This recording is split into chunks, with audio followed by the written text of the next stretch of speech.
When my boyfriend Justin and I were teenagers, we lost our 11-month-old daughter Madeline to a co-sleeping tragedy. The loss of our daughter naturally caused a lot of friction between Jacqueline and I.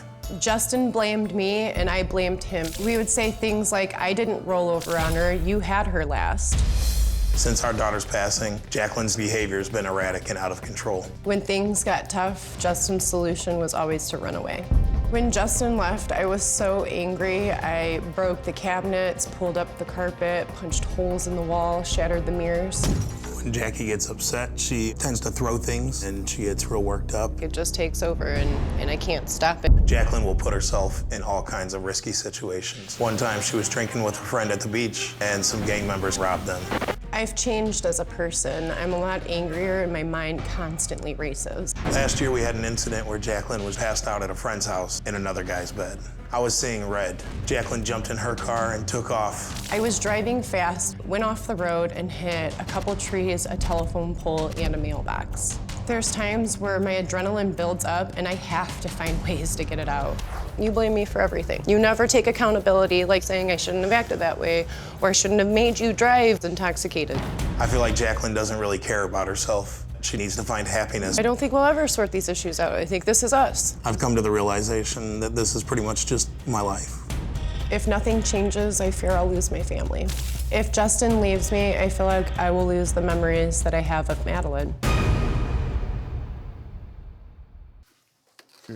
Well, I'm glad you two are here, and I'm very sorry for your loss. Thank you. It's unnatural to bury your children. It is. And just so you know, that is probably the #1 stressor that anyone can go through. Madeline was 11 months old, correct? Yes, sir. When you went to bed that night, was this an unusual sleeping arrangement, or this is what's referred to as co-sleeping. Had you done this frequently?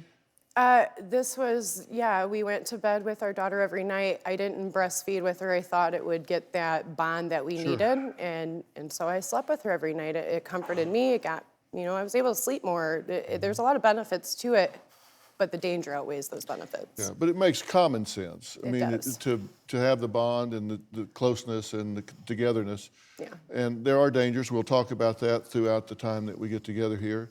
And were you comfortable with this? Yeah. Didn't seem wrong to me at the time. Right. And by the way, I'm not saying it's wrong. There are just safety issues associated with it, which you've come to understand.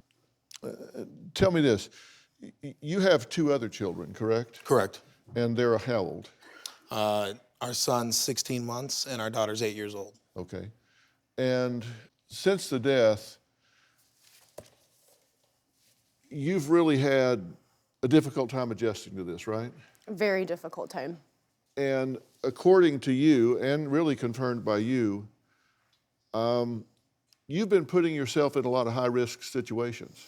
Ever since I lost my daughter, I do put myself in high-risk situations. I was in a bad car accident that I was at fault for. You crashed into trees, mailbox, telephone pole. I mean, you just went totally out of control. How fast were you going? If I had to estimate, because I was erratic at the time, anywhere between 60 and 70 miles an hour. Sometimes the adrenaline builds up in me, and if I don't let that adrenaline out, it drives me completely insane. I get like these urges, or if I don't act on them, it's uncontrollable. Like